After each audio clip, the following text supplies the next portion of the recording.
Israel का Yemen में हौजी रहनुमाओं पर भी हमला। इसराइली मीडिया के मुताबिक हमले में यमन में हौजी मिलिट्री चीफ को निशाना बनाया गया।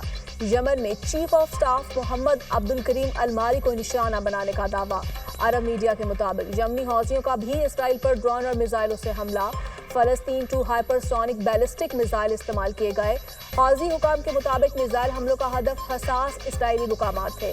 इराक के पैरामिलिट्री ग्रुप कताइब हिजबुल्लाह की अमेरिका को धमकी। कहा, अमेरिका ने ईरान इसराइल तनाज़े में मुदाखलत की तो खित्ते में अमरीकी अड्डों को निशाना बनाएंगे। खित्ते में अमरीकियों की फौजी नकलो हरकत पर गहरी नजर है। कताइब हबीजुल्लाह।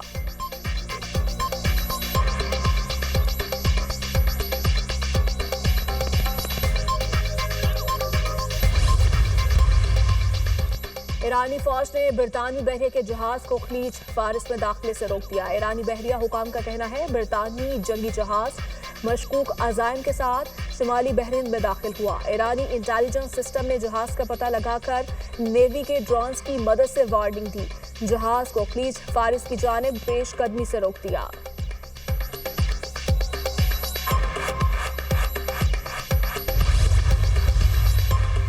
इसराइल की तखरीबकारी की साजिश नाकाम। ईरान में मोसाद के 2 एजेंट गिरफ्तार। ईरानी हुकाम के मुताबिक दोनों अफराद को अल्बर्ट सूबे से धमाका खेज मवाद और इलेक्ट्रॉनिक आलात तैयार करते हुए पकड़ा गया।